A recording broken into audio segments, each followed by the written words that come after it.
Alors, cette 6e édition de Bible Actualité et Prophétie vous est présentée sur la base de mes convictions. Hein? Mes convictions sont prémiles, c'est-à-dire que je crois que Jésus-Christ va revenir avant le début du millénium, où il va instaurer son royaume sur terre, où il régnera à Jérusalem. Et de là, il va paître les nations avec une verge de fer, c'est-à-dire que les nations ne se soumettront pas nécessairement à lui au début de son règne terrestre. Mes convictions sont aussi pré-tribulationnistes, c'est que je crois que le Seigneur va venir chercher son Église juste avant la période du trouble de Jacob, ou période de la grande tribulation, période de 7 années, où ce que ce temps est décrit comme un temps de trouble. Jésus le qualifie de temps de détresse qu'il n'a jamais eu depuis le commencement. Alors, je crois que le Seigneur Jésus va venir chercher son Église juste avant le début de ces grands troubles. Alors, comme j'ai déjà dit dans le passé, ce n'est pas une occasion d'argumenter. Notre but ce soir, c'est de révéler la personne de Jésus-Christ. Le livre de l'Apocalypse parle du mot apocalypsus, qui veut dire dévoilement. Hein? Ça veut dévoiler qui Jésus est et qu'est-ce qu'il a fait. On l'a connu comme le petit enfant dans la crèche et on l'a vu grandir un certain nombre d'années en tant qu'homme. On l'a vu comme le prédicant, celui qui a la prédication de Dieu, le salut, l'Évangile qu'il annonçait aux hommes. Mais le livre de l'Apocalypse sert à révéler maintenant la divinité de Jésus-Christ. Ça sert à révéler qui est Jésus dans l'éternité, ce qu'il était avant, maintenant et à venir. Alors, ça c'est mon introduction là-dessus. Toucher le sujet de l'enlèvement. Hein, la question, c'était quand le moment de l'enlèvement? Personne ne le sait, ni le Père, ni le Fils, mais le Père seul. Alors, je ne prétends pas connaître de date ou de mois ou d'événement qui va nous montrer une date précise. Alors, il y a des positions différentes, des positions théologiques concernant le temps exact de l'enlèvement de l'Église au ciel. C'est-à-dire des positions que des gens ont, des convictions. De grandes religions dites chrétiennes ont des positions théologiques concernant ce moment-là. Au fait, il y en a 3, mais il y en a même des sous-divisions, mais je vais rester dans les 3 principaux. Alors, on a touché au pré-tribulationniste, je l'ai expliqué tantôt, c'est l'enlèvement de l'Église avant la grande tribulation. La position mid-tribulationniste, c'est-à-dire l'enlèvement au milieu de la grande tribulation, on avait touché à ça. Et la position post-tribulationniste, c'est-à-dire l'enlèvement de l'Église après la grande tribulation, après les 7 années. Alors, on a touché à ces 3 points-là et on a fixé, nous, notre soirée sur cette position, la position pré-tribulationniste. Il y a des textes qu'on avait touchés. Hein? Un des principaux textes, c'est Jean 14, 1 à 3, qui dit que votre cœur ne se trouble point. Alors, quand il dit que votre cœur ne se trouble pas, il parle de quelque chose de joyeux, quelque chose qui est réconfortant. Croyez en Dieu et croyez en moi. Jésus a dit, il y a plusieurs demeures dans la maison de mon Père. Si cela n'était pas, je vous l'aurais dit, je vais vous préparer une place. Et lorsque je m'en serai allé, et quand je m'en serai allé et que je vous aurai préparé une place, je reviendrai et je vous prendrai avec moi afin que là où je suis, vous y soyez aussi. Alors, on voit que j'ai mis en rouge le mot « je reviendrai et je vous prendrai avec moi ». Et ça, c'est en ligne avec 1 Thessaloniciens, chapitre 4, au verset 15 et 16. Alors, justement, on l'a devant nous, qui dit « Nous ne voulons pas, frères, que vous soyez dans l'ignorance au sujet de ceux qui dorment, afin que vous ne vous affligiez pas comme les autres qui n'ont point d'espérance. Car si nous croyons que Jésus est mort et qu'il est ressuscité, nous croyons aussi que Dieu ramènera par Jésus et avec lui ceux qui sont morts. Voici, en effet, ce que nous vous déclarons d'après la parole du Seigneur, nous les vivants, rester pour l'avènement du Seigneur. Nous ne devancerons pas ceux qui sont morts. Et la raison pourquoi il dit « nous ne devancerons pas ceux qui sont morts », c'est que les croyants, à ce moment-là, avaient l'espérance que Jésus reviendrait de leur vivant. Et quand ils ont vu que certaines de leurs frères et leurs sœurs dans le Seigneur commençaient à décéder à gauche et à droite, alors ça va créer comment je pourrais dire ça, un sujet d'argument. Et Paul est arrivé avec ce verset-là. Alors il continue, il dit « Car le Seigneur lui-même a un signal donné, à la voix d'un archange et au son de la trompette de Dieu descendra du ciel, et les morts en Christ ressusciteront premièrement. Ensuite, nous les vivants qui serons restés, nous serons tous ensemble, enlevés avec eux sur des nuées, à la rencontre du Seigneur dans les airs, et ainsi nous serons toujours avec le Seigneur. Consolez-vous donc les uns les autres par ces paroles. » Alors, on a vu dans le verset précédent, le Seigneur a dit « Je reviendrai et je vous prendrai avec moi. » Alors, c'est le Seigneur lui-même qui vient sur les nuées à la rencontre de son Église. Il arrête sur les nuées et il appelle sur l'Église. Et l'Église décolle. L'Église part à la rencontre du Seigneur dans les airs. Alors, ce n'est pas les anges qui viennent chercher les enfants de Dieu, les gens de son Église, mais c'est Jésus qui descend du ciel, arrête dans les nuages, et il appelle son Église, et c'est son Église qui va à la rencontre de Jésus. Quand il dit que les morts en Christ ressusciteront premièrement, il y a deux positions, deux notions qui courent. Ceux qui disent les morts en Christ. Bon, qu'est-ce que les morts en Christ? Si on regarde le contexte ici, ce sont les gens, ok? Ce sont les gens qui sont morts dans le Seigneur en l'espérance d'une résurrection au travers du sacrifice de Jésus. Alors, ceux qui ont placé leur confiance en Jésus et qui sont décédés, mais vont un jour ressusciter au son de la trompette de Dieu. Ceux qui seront ensemble, ceux qui seront en vie à ce moment-là, seront eux enlevés, seront transformés en un clin d'œil, en un instant, en un clin d'œil, seront transformés en un corps incorruptible et vont décoller et rencontrer les autres qui auront reçu leur corps juste un peu préalablement avant. Alors, les morts en Christ, dans ce contexte-là, ce sont ceux qui sont morts avec la foi en Jésus, ceux qui ont connu Jésus-Christ. L'autre notion, la notion numéro 2, c'est ceux qui disent que les morts en Christ, ce sont aussi ceux qui sont morts dans l'ancienne alliance, c'est-à-dire pas nécessairement l'ancienne alliance, mais plutôt ceux qui sont morts en ayant la foi d'Abraham, c'est-à-dire que tous ceux qui sont venus au monde depuis Adam et Ève, aller jusqu'à la croix. Tous ceux qui ont eu la foi d'Abraham et qui ont ni plus ni moins espéré en la solution que Dieu avait promis qu'un jour fournirait un sacrifice pour nous, pour les humains. Tous ceux qui croyaient à Dieu dans cette optique des choses, bien, eux obtenaient ce qu'on appelait la justice ou la justification. Et c'est comme ça qu'Abraham a été sauvé. Quand Abraham, Dieu lui a montré, lui a ordonné de quitter son pays et d'aller vers un pays qu'il allait lui montrer. Et le long du voyage, à un moment donné, même on voit qu'Abraham a obéi, a sorti de son pays pour aller dans la direction que Dieu lui avait pointée. Mais il avait été même testé à un point où ce que Dieu lui avait même demandé qu'il offre son fils Isaac. Et on connaît toute l'histoire. Mais comme que Abraham allait poignarder son fils, bien Dieu l'a arrêté et lui a fait comprendre que bon, sa foi a suffi pour être...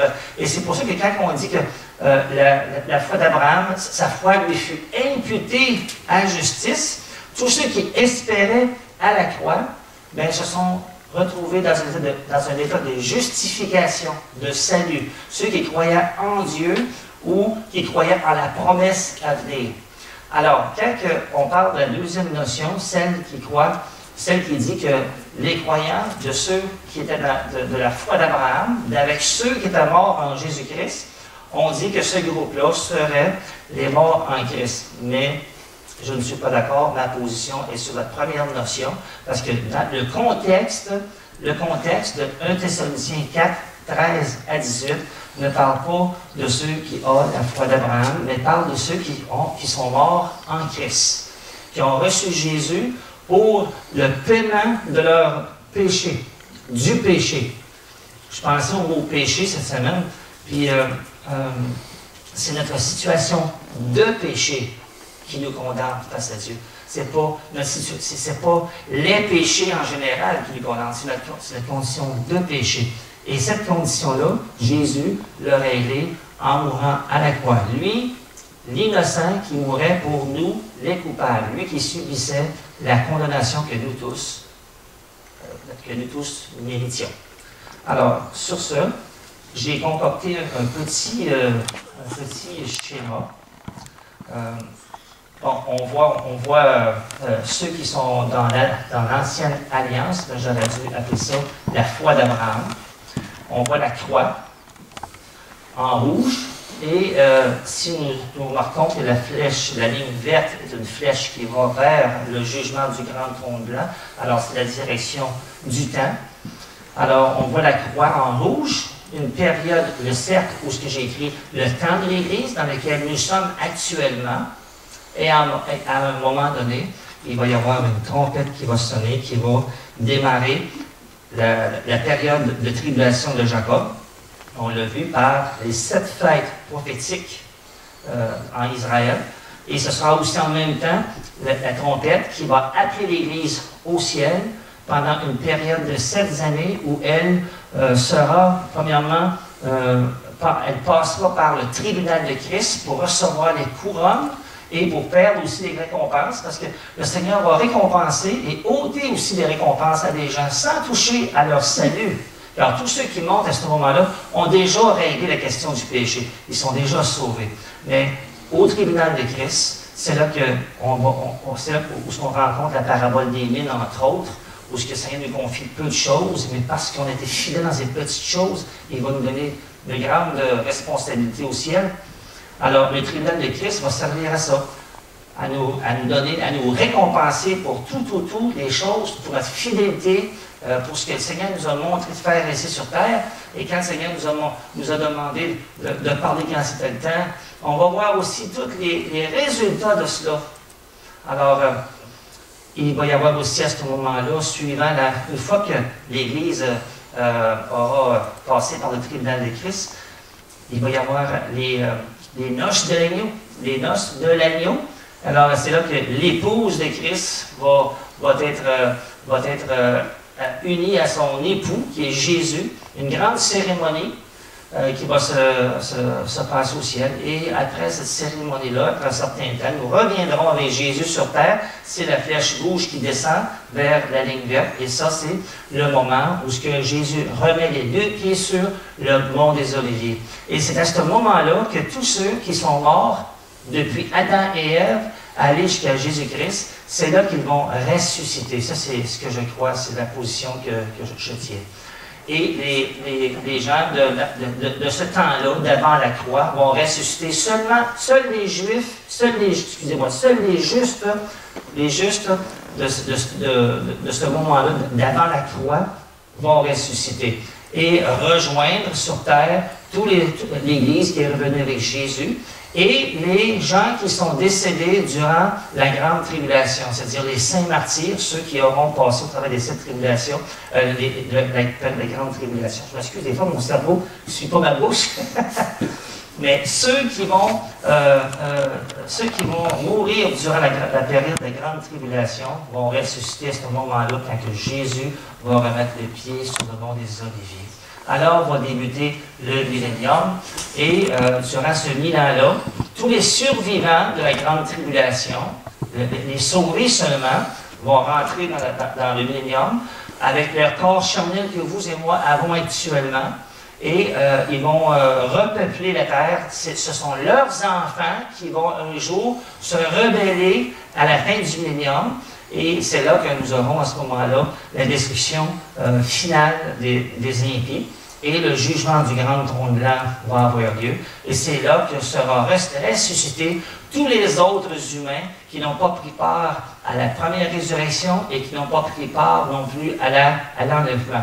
Alors tous les autres vont réapparaître devant le jugement du grand trône blanc pour être jugés et finalement pénalisés éternellement. Alors, ça, c'est la ligne de temps eschatologique pré-trib, pré-mille que j'ai présentée à votre écran.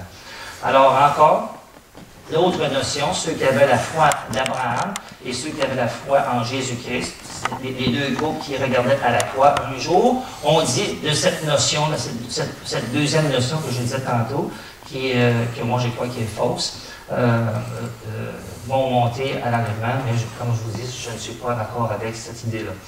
Alors, c'est ça.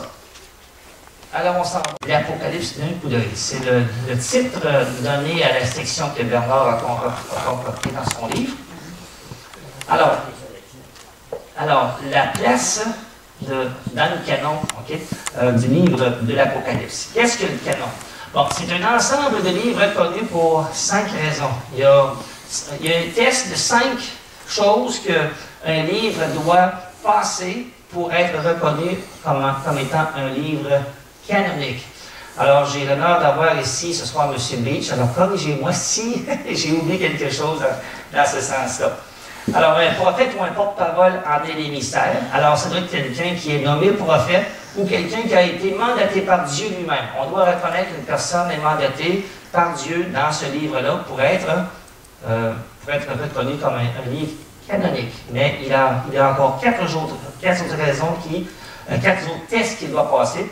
Un prophète ou un porte-parole en émissaire, il est confirmé par des actions surnaturelles de Dieu. Alors on observe dans le livre s'il y a eu des choses surnaturelles qui sont arrivées, comme je ne sais pas moi, quand on pense à tous les miracles en Égypte, la séparation de la mer Rouge, entre autres.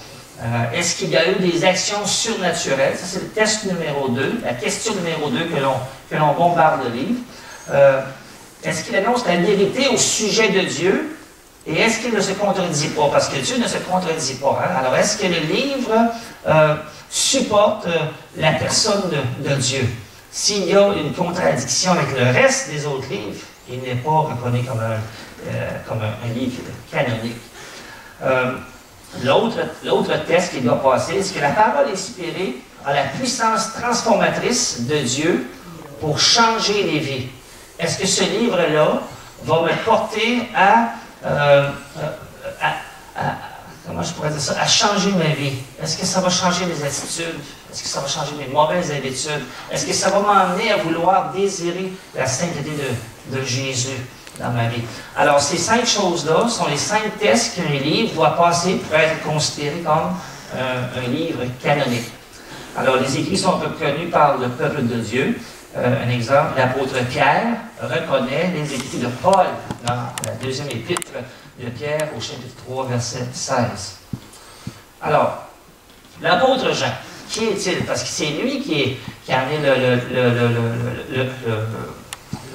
le réceptionniste, comment je peux dire ça, celui qui reçoit la révélation. L'apôtre Jean est en prison durant le règne de l'empereur Domitien. On pense qu'il a passé peut-être 2 ans sur l'île de Patmos. Alors, on dit qu'il a été là vers l'an 93-95 pour avoir annoncé l'Évangile à Éphèse. Alors, en annonçant l'Évangile, c'était Thierry des Ennemis.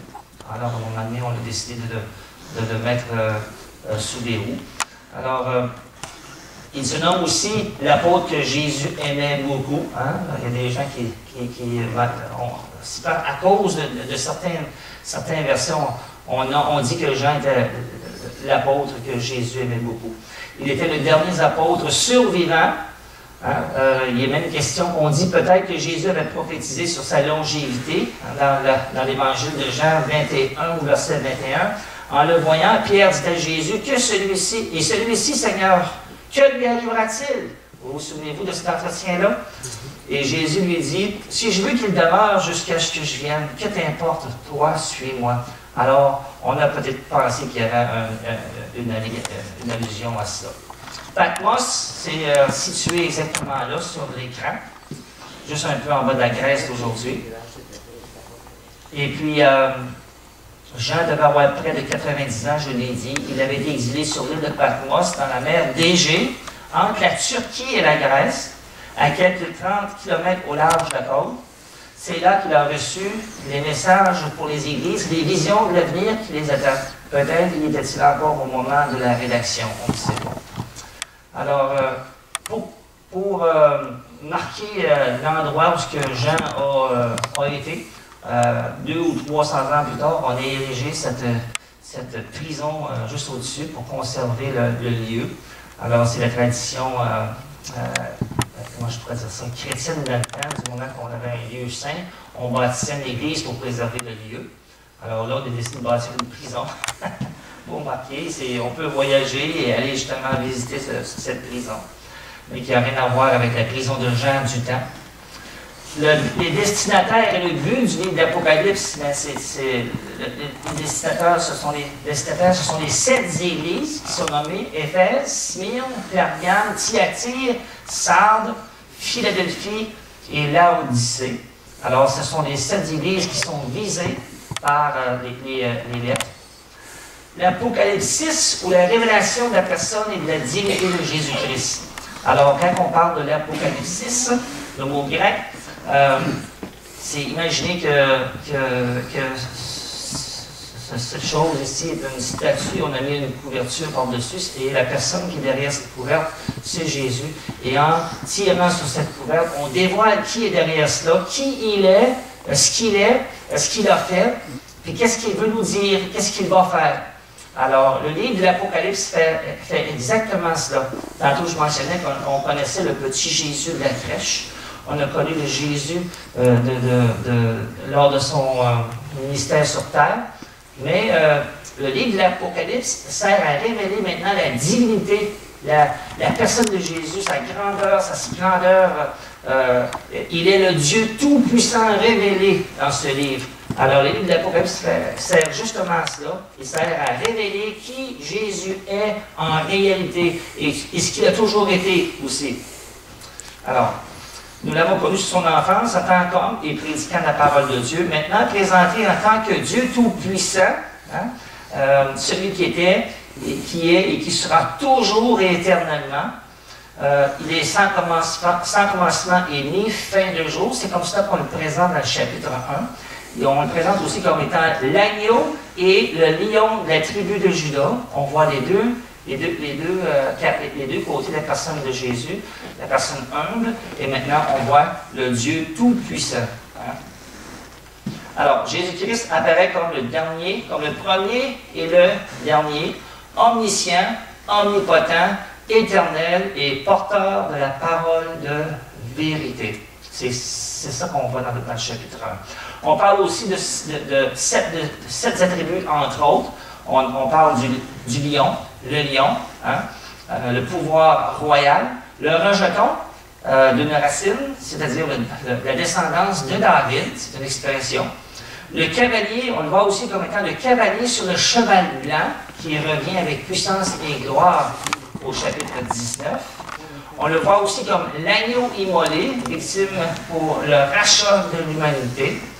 C'est exactement ce que Jésus a fait en mourant sur la croix, c'est qu'il a été immolé pour payer la dette qu'incombait notre péché. La colère de Dieu a été calmée à ce moment-là, pour nous, face à nous. Il partage aussi le trône de Dieu et il viendra pour juger les hommes. Puis on dit qu'il est aussi la source de la vie. En dehors de lui, rien n'existe. Alors, le style du livre, toutes ces vérités sont exprimées dans le langage caractéristique des apocalypses, qui est un genre littéraire apocalyptique, ébauché chez certains prophètes. On le voit dans Ésaïe, dans Ézéchiel, dans Daniel. On voit le style du langage qui se répète de ces livres-là dans le livre qui est transporté dans le livre de l'Apocalypse. et qui a connu une grande faveur durant la période intertestamentaire. Elles sont toutes nées en un temps de persécution. Hein? C'est toujours dans les moments de persécution que ces grands livres-là ont été écrits. Elles emploient un langage symbolique et font appel à des visions. Elles mettent en scène des êtres surnaturels, des anges, des démons, des bêtes. C'est la même chose quand on regarde Daniel et Ézéchiel. Elles annoncent toujours le jour du Seigneur où Dieu jugera toute la terre. On retrouve ces traits-là de l'Ancien Testament dans le Nouveau Testament aussi. Alors, on va toucher à l'Apocalypse avec un coup d'œil.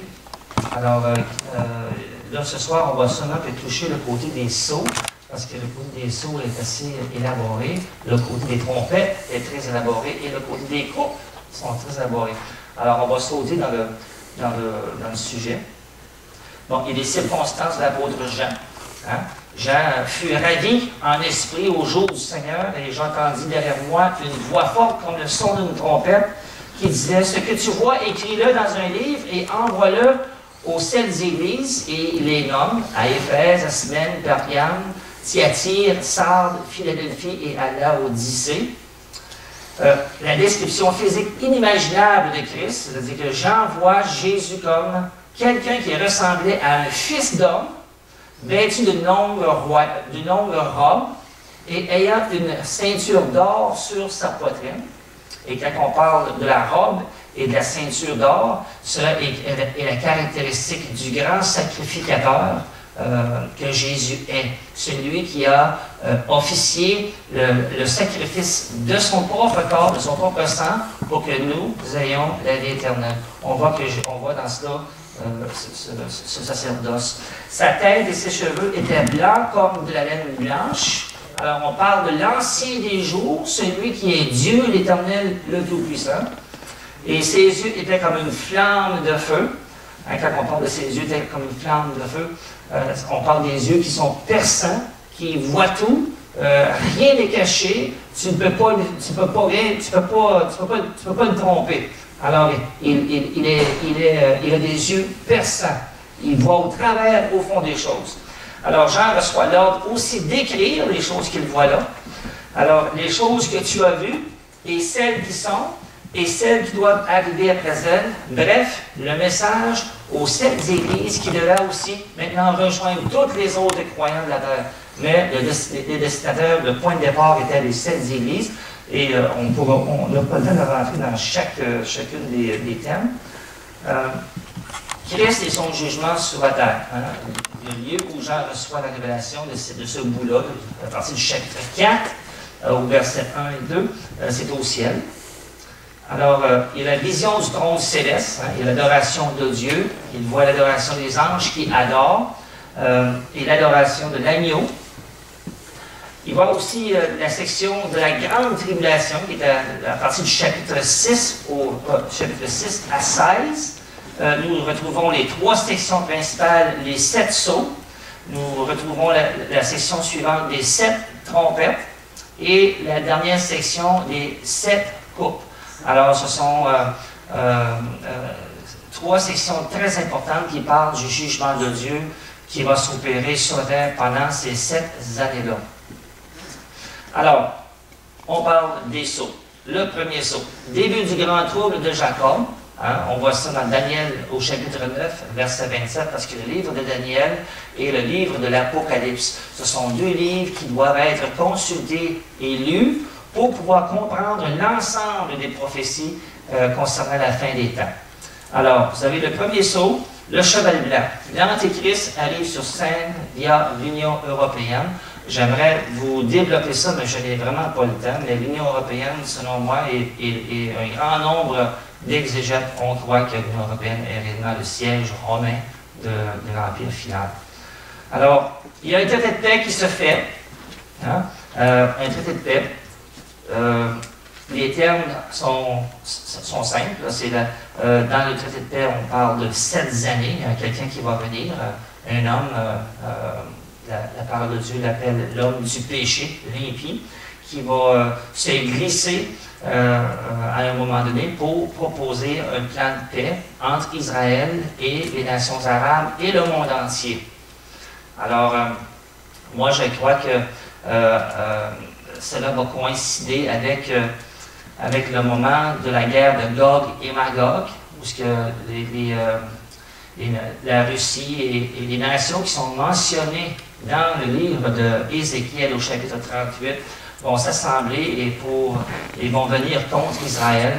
Et la parole de Dieu dit, au chapitre 39, que le 6e de cette grande armada de toutes les nations arabes et du Nord, le 6e seulement va survivre. Les 6/7e, Dieu va les écraser sur les montagnes d'Israël. Et ce sera leur lieu de sépulture. À ce moment-là, Israël va prendre 7 années pour en brûler les âmes. Alors c'est pour ça qu'à cause de ce moment, de cette période de 7 années où on va brûler les âmes, ça coïncide avec la période du grand trouble de Jacob. Alors, à ce moment-là, moi je crois que toute contestation territoriale va cesser là, parce que les nations du monde vont voir les 6/7e de cette grande armée qui ont été, ni plus ni moins, décimés par Dieu lui-même. Ce ne sera pas les paquebots, ce ne sera pas les porte-avions américains, ce ne sera pas les Anglais, ce ne sera pas l'Union européenne qui va écraser cette armée-là. C'est écrit que Dieu va les tuer, va les détruire par la grêle, du vent, du froid, de la pluie, de grands tremblements de terre. Et à ce moment-là, les nations du monde vont voir, selon ce que je comprends, vont voir, ni plus ni moins, que la terre d'Israël appartient à Israël, aux Juifs. Et là, je crois qu'il va y avoir un vide politique. Et c'est là que je crois que l'Antichrist va se glisser dans le vide politique et va offrir un traité de paix où les Juifs n'auront pas peur de reconstruire leur temple justement sur le monde actuel qui est là. Alors, on a un traité de paix qui se signe. Les termes sont 7 années. On permet aussi la construction du temple à ce moment-là. Il y a l'établissement de l'État palestinien et un partage de Jérusalem et du territoire. On voit ça dans Joël au chapitre 3, verset 2. Il y a les 144 000 témoins qui commencent leur ministère d'évangélisation sur terre qui va durer 7 ans. À ce moment-là, au début de la période de la grande tribulation, ces 144 000-là vont être scellés et vont devenir les évangélistes partout sur terre. Et le résultat de leur témoignage et qu'on le voit plus tard, tout loin dans le livre de l'Apocalypse, où il y a un nombre incalculable de toutes les langues, les peuples et les nations qui se retrouvent au ciel suite à leur témoignage. Alors, il y a aussi l'apparition des 2 témoins au début de la période de la Grande Tribulation. Ces 2 témoins-là, ce sont les deux grands hommes qui auront la force des prophètes de l'Ancien Testament. Ils auront le pouvoir de fermer le ciel pour pas qu'il tombe de pluie. Et ils pourront frapper tous les gens qui tenteront à leur vie. Et on sait que leur témoignage va cesser au bout des 3 ans et demi. Au bout de 3 ans et demi. Et ils reviendront en vie. Ils reviendront miraculeusement en vie et seront enlevés au ciel à la vie des hommes sur terre au milieu de la dernière semaine prophétique de Daniel, c'est-à-dire après 3 ans et demi du début de cette période de 7 années. Alors, le deuxième saut se met en marche, le cheval roux, c'est la guerre. Hein? La guerre éclate partout dans le monde, parce que là, on a parlé de Gog et Magog, mais le deuxième saut parle aussi du cheval roux, hein, qui parle de la guerre, de la paix qui est ôtée partout sur la terre. J'ai nommé la guerre de Gog et Magog qui a eu lieu. Et Dieu détruira, bon, j'ai mis le pourcentage, c'est les 6/7 dans le fond. Israël brûlera les armes pendant 7 ans. Donc, j'ai manqué de tourner je vais trop vite. Alors, il y a le troisième saut, qui est, ni plus ni moins, la conséquence de la guerre, qui est la famine, une famine planétaire. Hein? J'ai entendu un ange au milieu des 4 j'ai entendu au milieu des 4 êtres vivants une voix qui disait une mesure de blé pour 1 denier et 3 mesures d'orge pour 1 denier. Ni plus ni moins, ce que ça dit, c'est que le salaire d'un jour ne suffira pas pour acheter qu'un seul pain. Alors, ça va coûter très cher à vivre à ces moments-là.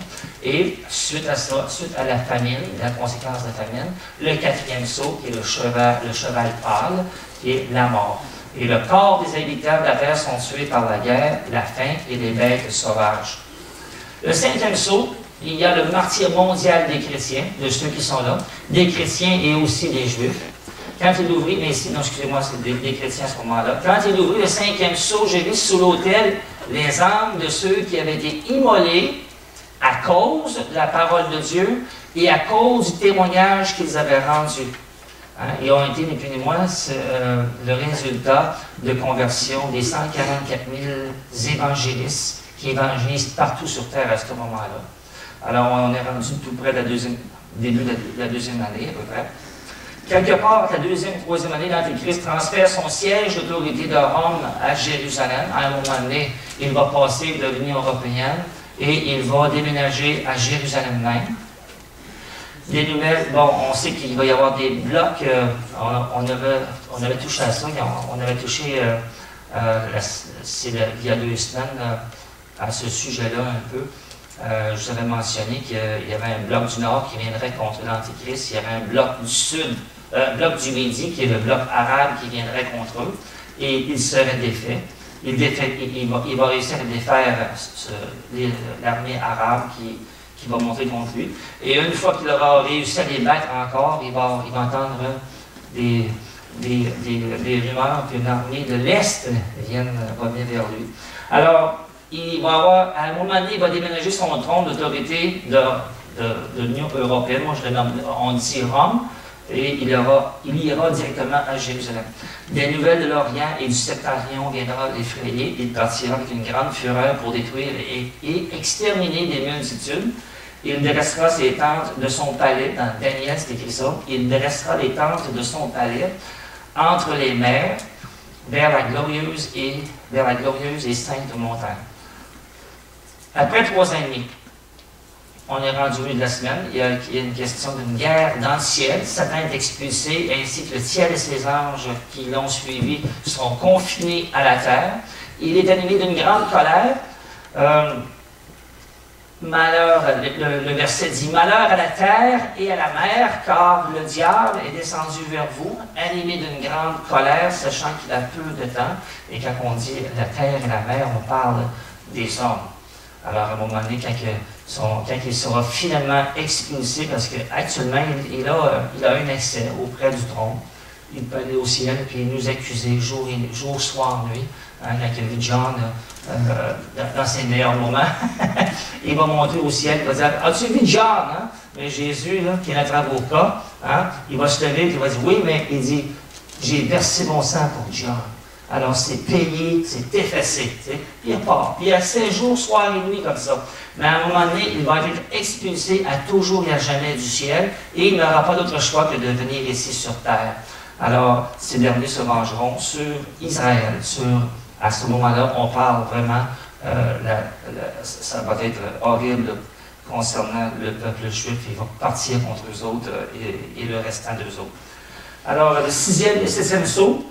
Il y aura un tremblement de terre partout dans le monde. Silence dans le ciel pendant une demi-heure. Hein? Il y a 3 anges avec 3 messages qui annoncent les 3 suivants. Un annonce l'évangile éternel. Un autre ange annonce le jugement de Babylone.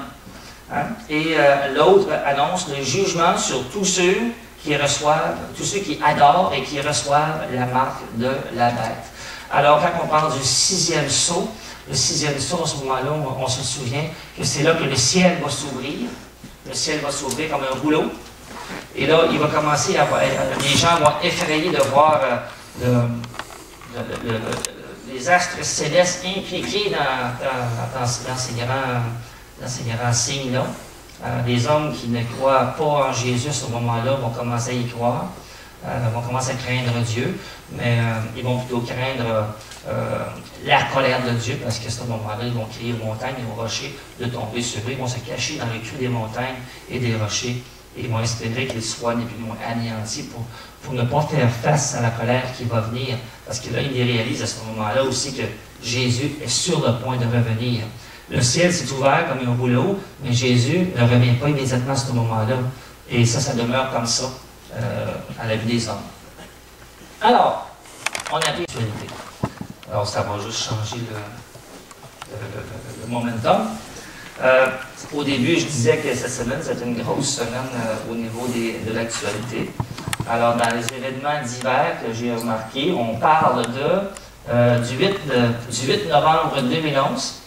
On parle d'un astéroïde qui va passer. L'avez-vous entendu sur le nouvelle? Oui. Oui, oui.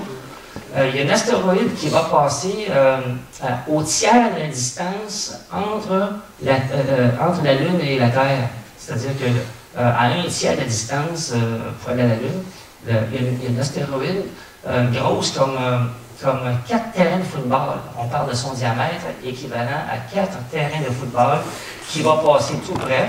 La dernière fois que l'événement semblable est arrivé, c'est il y a 30 ans, mais c'était pas un aussi gros comme un aussi gros astéroïde. Alors, j'ai trouvé ça intéressant de voir qu'un objet si gros passer si près et se faire la vedette de ce jour-là. Alors, c'est quelque chose. Ça nous montre qu'il y a un verset dans le livre d'Apocalypse qui dit « Le troisième ange sonna de la trompette, et cette trompette, la troisième trompette, dit « Et il tomba du ciel une grande étoile ardente comme un flambeau, et elle tomba sur le tiers des fleuves et sur les sources des eaux. Le nom de cette étoile est absinthe, et le tiers des eaux fut changé en absinthe, et beaucoup d'hommes moururent par les eaux dans ce qui était devenu amer. » Et on sait qu'à un moment donné, quelque chose va tomber de l'espace sur terre, qui faisant partie des jugements que Dieu a annoncés. Et on voit la faisabilité de la chose avec ce qui va passer tout près de la terre le 8 novembre prochain. Nous sommes le 4, je crois. Donc, dans 4 jours, vous pouvez surveiller ça aux nouvelles. Ça va passer. L'autre chose qui m'a frappé cette semaine aux nouvelles, c'est qu'on dit que les aurores boréales se sont pointées plus au sud que d'habitude. Hein, normalement, les aurores boréales, nous, quand j'ai grandi, ça n'arrivait seulement qu'au pôle Nord. Hein? On regardait au nord du Canada, on les voyait là. Maintenant, on les voit à Atlanta. Alors, je trouve ça anormal qu'on voit les aurores boréales là. Et on explique ça par le phénomène que le Soleil est entré dans une phase anormale d'activité, plutôt intense, plus intense que d'habitude. Alors, on voit que les astres et le Soleil est affecté et affecte notre planète, car notre planète est protégée par un champ magnétique. Et quand cette énergie-là du Soleil frappe la Terre, ce champ-là a pour mission de transférer cette énergie-là qui est très néfaste vers le pôle Nord et après ça, est déflecté dans l'espace et il continue son chemin. Mais là, on voit que ça frappe plus au sud et puis c'est pas normal. Alors, j'avais trouvé ça intéressant. J'ai dit, je vais vous le montrer. Le jour d'Halloween, supposément, on est maintenant devenu 7 milliards. Nous sommes maintenant 7 milliards d'individus sur la Terre. Alors, c'est quelque chose. Ce qui m'a frappé, c'est de voir l'augmentation de la population, la courbe. À partir de 1950, ça a monté d'une façon exponentielle. Alors, il y a une explosion de population sur Terre depuis 1950 et on a passé de 2 ou 3 milliards à 7 milliards d'individus sur Terre. Alors ça va causer quelques frictions de plus. Côté politico-religieux, ben, il y a monsieur que vous connaissez, monsieur Joel Osteen, peut-être, super vedette évangélique, pasteur évangélique aux États-Unis. On dit évangélique. Et ce monsieur-là ça fait de nouveaux amis dans la personne de M. Mitt Romney, qui est un prétendant à la course présidentielle. M. Mitt Romney est un mormon. Et M. Joel Osteen est censé être un baptiste évangélique et finalement, il a qualifié M. Romney de vrai chrétien. Alors, on voit la tendance, on voit comment est-ce que la foi s'affaiblit aux États-Unis, comment est-ce qu'on délave la parole de Dieu. Et M. Osteen, il faut que je vous dise qu'il est le fils son père est celui qui a fondé cette église-là aux États-Unis à son décès, au décès de son père, on dit que cette assemblée contenait, on pouvait dire qu'ils étaient 6000 membres à cette église. Et M. Osteen, son fils, aurait fait son premier message une semaine avant le décès de son père. Alors, on ne connaît pas vraiment son background, quelles sont ses qualifications en tant que pasteur, mais on sait que depuis qu'il a pris la roue, on dit que M. Osteen a beaucoup fait des compromis au niveau de la parole de Dieu. Il a un grand problème avec le mot péché. Il avait dit ça à Larry King, que le mot péché, pour lui, c'était pas vraiment important, mais qu'il préférait parler de l'amour de Dieu que du péché, et partait avec cette conception-là du péché. C'est pas quelque chose de populaire à parler, mais à un moment donné, le péché a un rôle très important dans le salut aussi, là. Hein? Jésus est mort sur cette croix à cause de nos péchés, et l'un ne va pas sans l'autre. Tu vas faire le concept du péché, de la justification par grâce, par le sacrifice de Jésus. Alors, M. Osteen a ce problème-là avec le mot péché. Dans la section des as, des catastrophes, bon, on parle du tremblement de terre au Pérou. Hein, on dit maintenant que c'est 134 maisons qui ont été détruites le 28 octobre 2011. Il y a une agence aux États-Unis qui s'appelle l'agence Maplecroft. Maplecroft, c'est un organisme qui sert à évaluer le risque des désastres partout dans le monde. Et ils ont établi une liste nommant 30 pays qui sont les plus à risque de changement climatique. Et on commence à voir cela.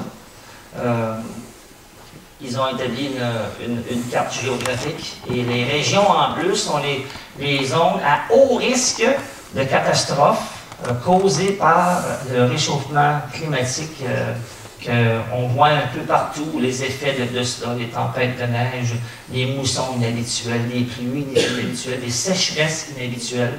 Alors on a fait une petite carte de couleurs, et tout ce qui est en bleu, c'est la zone à très haut risque. On parle de zone à risque, on parle de la Bangkok. Hein, ça, c'est l'aéroport de Bangkok qui est maintenant dans l'eau. Et à soir aux nouvelles, on disait que c'est maintenant le centre-ville de Bangkok qui est touché par l'eau. Et on parle du métro que l'on craint d'être submergé par les eaux. Alors, c'est quelque chose, c'est 9 millions d'habitants qui se promènent maintenant dans l'eau. On n'a jamais vu ça, des grandes villes comme ça qui sont frappées. Vous avez une carte, on l'a vu la semaine dernière, cette carte aérienne de la ville de Bangkok. Tout ce qui est en bleu, c'est dans l'eau. Alors, et ça n'a rien à voir avec les marées, c'est juste de l'eau qui est tombée du ciel, c'est juste de la pluie qui est tombée là-dessus.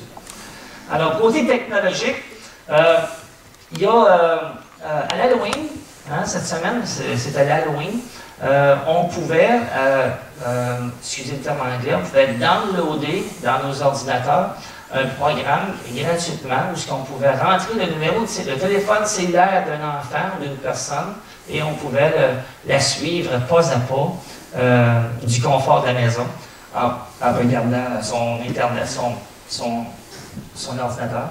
Alors ça vous montre à quel point maintenant on est capable de suivre les gens pas à pas. Si moi je connais votre numéro de cellulaire, de chez moi, je peux simplement rentrer votre numéro là-dedans, puis je peux vous suivre pas à pas, et ça vous parle, ça vous montre à quel point on est rendu, dans une sorte de gouvernement mondial où tout est informatisé.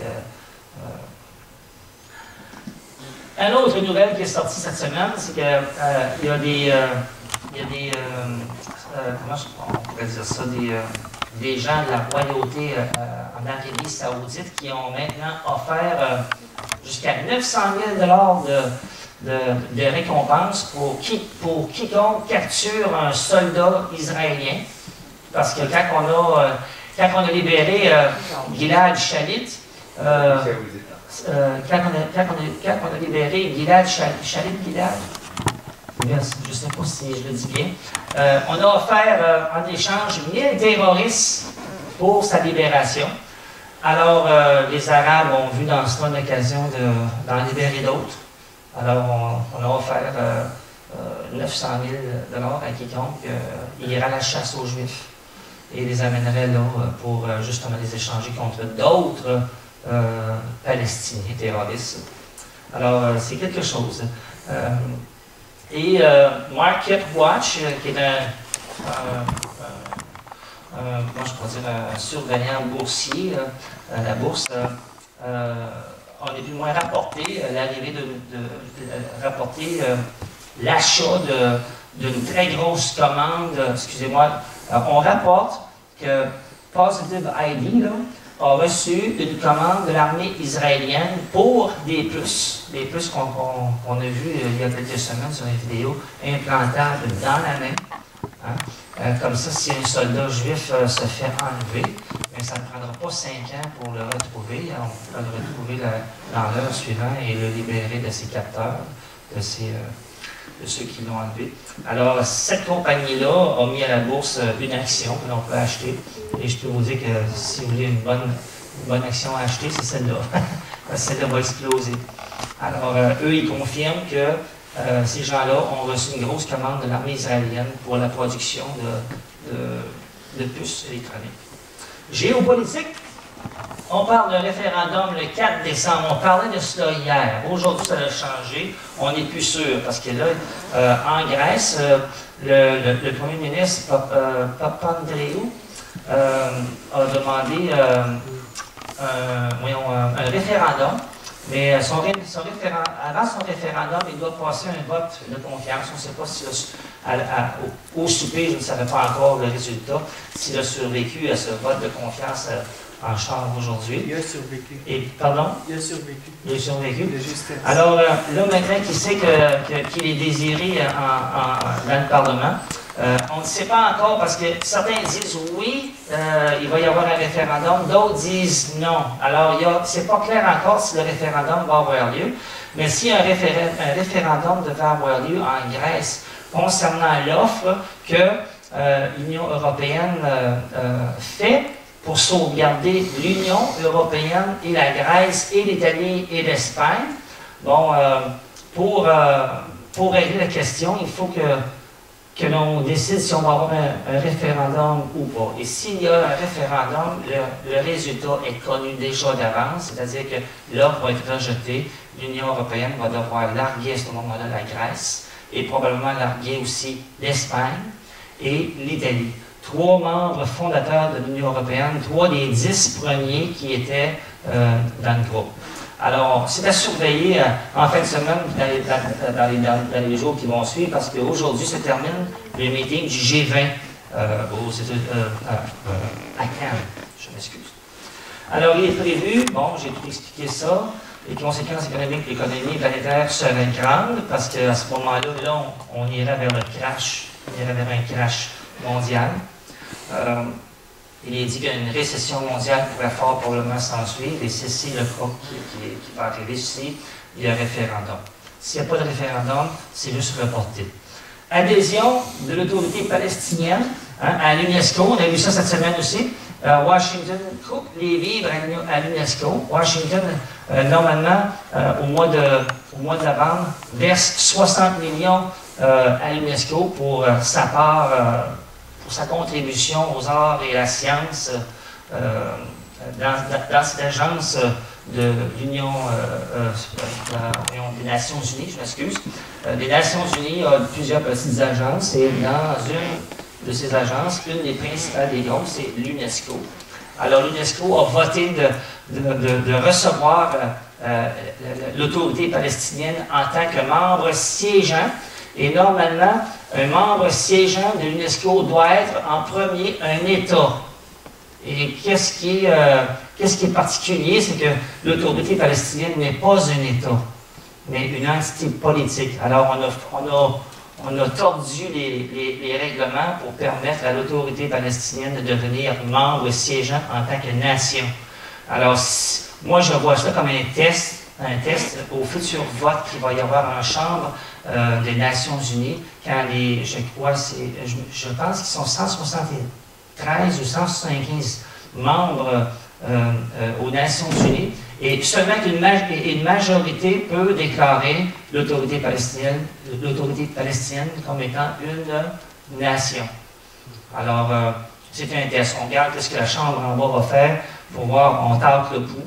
Et là, on a vu que le pouls était unanime. Ils ont rentré l'autorité palestinienne comme étant membre de l'UNESCO. Et je crois que le vote va passer bientôt à la Chambre haute des Nations Unies. Alors, les États-Unis craignent qu'une dictature militaire serait en route en Iran. On voit Clinton qui est assis avec les gens là-bas. Mais il se base plus de choses que ça. Aux nouvelles ce soir, on est convaincu qu'une action militaire va avoir lieu très bientôt contre l'Iran. On est convaincu qu'Israël va bombarder les sites nucléaires on disait ça là, à 5h30 aux nouvelles à soir à CNN. Et l'aviation israélienne s'est pratiquée. L'Italie les aura autorisé le bombardement, en fait une pratique sur une île en Italie. Et la distance est égale à la distance qu'il faut parcourir jusqu'en Iran. Alors, à cause de cela, on fait des corrélations. On dit, oh, il se pratique pour aller bombarder les sites nucléaires en Iran.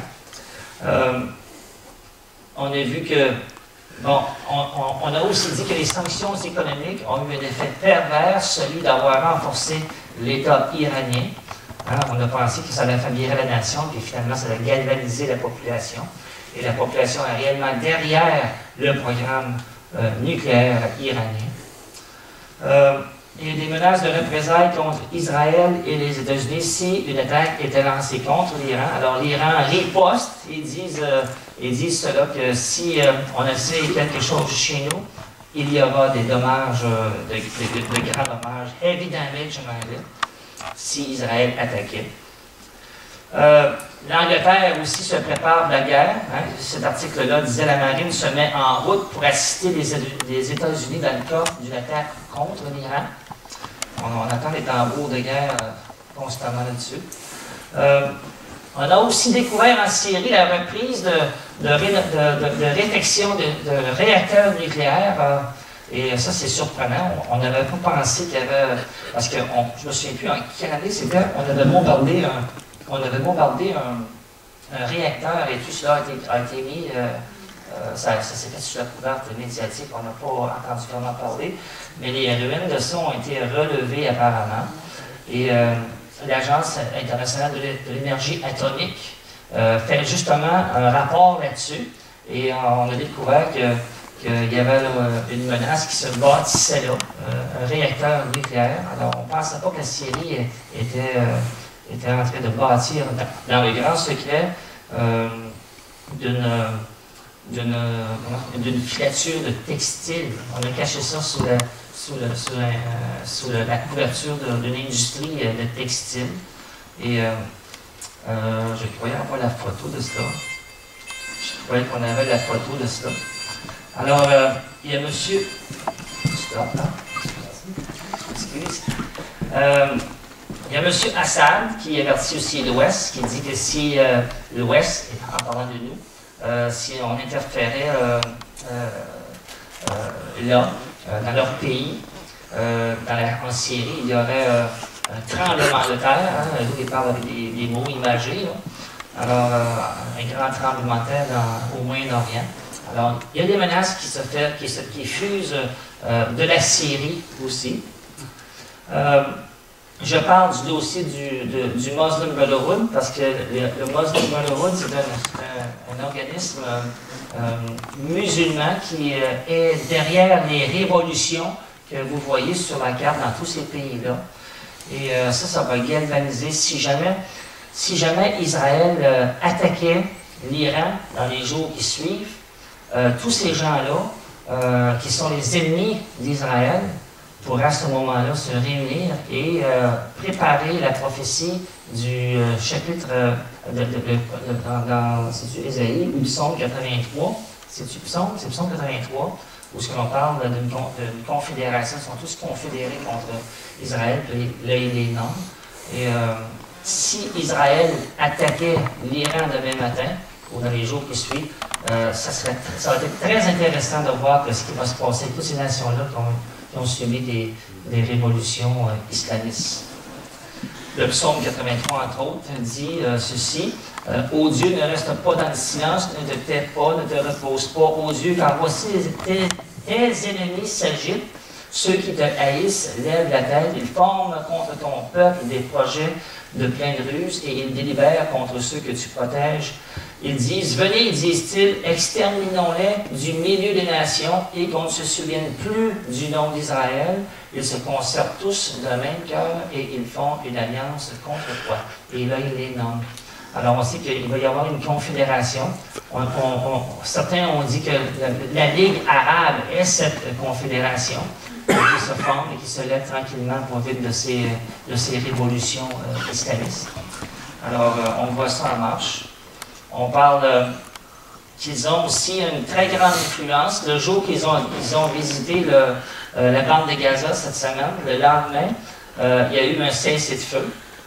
Alors, on voit que le Muslim Brotherhood ou la confrérie musulmane, je ne sais pas si c'est la bonne traduction, sont capables de faire la guerre et faire la paix s'ils le veulent. Tu sais. Alors, ils ont rentré dans la bande de Gaza, puis le lendemain, il y a eu un cessez-le-feu qui a été décrété. Alors, on voit qu'ils ont du pesant. Est-ce que la bande de Gaza est dans les prophéties de la fin des temps? Oui. Il y a dans Sophonie, c'est écrit ça comme ça, car Gaza, alors c'est clair, sera délaissé, Ascalon sera réduit en désert. Le Seigneur va juger les gens qui sont là actuellement. Asdod sera chassé en plein midi, Écron sera déraciné. Malheur aux habitants de la côte de la mer, Gaza c'est juste sur la côte, à la nation chrétienne. L'Éternel a parlé contre toi, Canaan, pays des Philistins, je te détruirai, tu n'auras plus d'habitants. L'Éternel sera terrible contre eux, hein, en parlant des Arabes, des musulmans qui sont là, des islamistes qui sont là actuellement, à la bande de Gaza. Et car il anéantira tous les dieux de la terre, et chacun, quand il dit tous les dieux de la terre, on parle du contexte de la fin, et chacun se prosternera devant lui, devant son pays, dans toutes les îles des nations. Ça, c'est la position géographique de ces nations-là. Dans ce temps-là, en l'an 830 avant Jésus-Christ, on voit que, c'est là que j'ai sorti mon petit laser, on voit, ça c'est Israël qui est ici, hein, et sur la bande, à la même place aujourd'hui, vous avez les Philistins en l'an 830 avant Jésus-Christ. Ils sont là, à ce moment-là. Et si je vais à la prochaine, c'est le même emplacement aujourd'hui de cette bande de Gaza. Hein, et c'est ce petit bout de terrain-là qui cause tant de problèmes aux Nations Unies, qui cause tant de problèmes de terrorisme dans le monde. Chose qui est assez drôle un petit peu, c'est leur emblème, eux autres, sur leur blason, là, c'est un aigle. Et dans Obadiah, il y a une prophétie qui dit « Quand tu placerais ton nez aussi haut que celui de l'aigle, et on voit que leur symbole à eux, c'est un aigle. Quand tu le placeras parmi les étoiles, je t'en précipiterai, dit l'Éternel. Dans Obadiah, il dit, voici, je te rendrai petit parmi les nations, tu seras l'objet des plus grands mépris. L'orgueil de ton cœur égaré, l'orgueil de ton cœur t'a égaré, toi qui habites le creux des rochers, qui s'assied sur les hauteurs et qui dit en toi-même, qui me précipitera jusqu'à la terre. Quand tu placeras ton nez aussi haut que celui de l'aigle, quand tu te placeras parmi les étoiles, je t'en précipiterai, dit l'Éternel. Alors, on n'a pas le temps pour une petite vidéo. Parce que ça fait maintenant 1 heure et je ne voudrais pas vous retenir. Mais c'est ça, on voit toutes ces choses qui se préparent. On voit que l'Israël est sur le point de mettre le feu aux poudres, parce que ça va être un événement majeur qui va changer encore nos vies dans les prochaines, si ça arrive. Puis ça va arriver, parce qu'il disait ça, toute la communauté,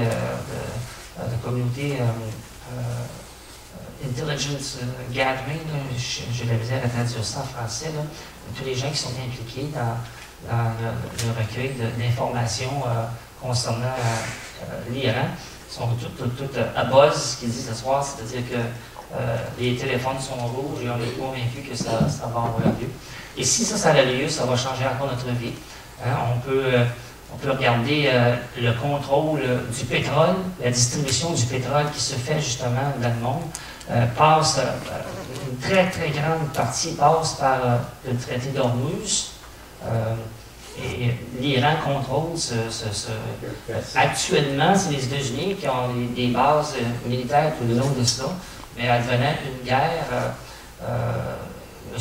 Ahmadinejad a dit qu'il avait la capacité de contrôler ce qui va rentrer et sortir du détroit. Alors ça va changer encore nos habitudes à nous. On sait qu'est-ce qui pourrait arriver à l'économie. Mais qu'importe qu'est-ce qui va arriver dans les jours, les semaines, les mois à venir, si jamais cela se produisait, nous, notre confiance est en Jésus. Hein? C'est lui qui est notre espérance. On sait qu'il va venir nous chercher à un moment donné. Hein? On croit ça à cause de ses paroles, de sa parole de l'enlèvement. On sait qu'on n'a rien à craindre. Notre position en lui est assurée. On est confiant.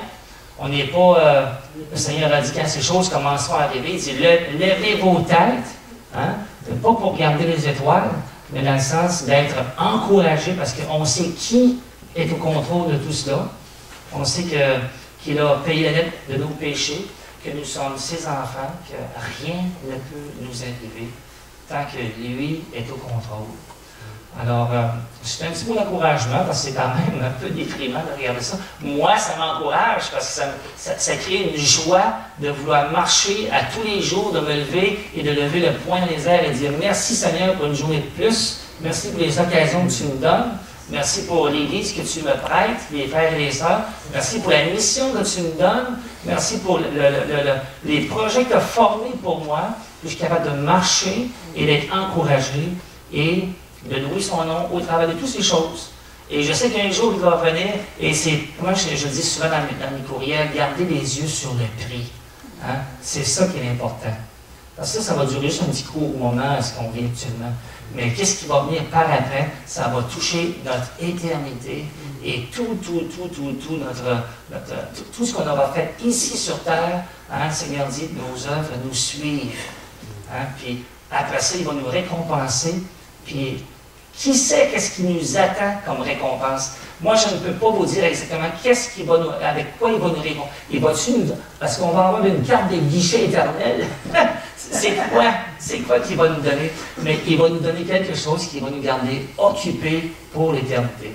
Alors, en sachant cela, on sait qu'on est heureux, on a de l'espérance, on a un espoir, on est capable de marcher au travers de tout ça, puis d'avertir les autres qui sont aveugles à ça, ne voient pas ça venir du tout. Ils entendent des bruits un petit peu ici et là, mais un bon matin, ils vont être surpris par cela.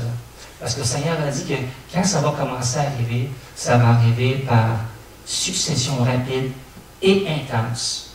Et ça va déboucher sur la venue de Jésus. Alors, si on est prêt, si on garde nos yeux fixés sur lui, sur la promesse, hein, si nos robes sont lavées dans le sang d'agneau, on a de l'espérance, on a une joie, on est capable de marcher pour lui. On va prier.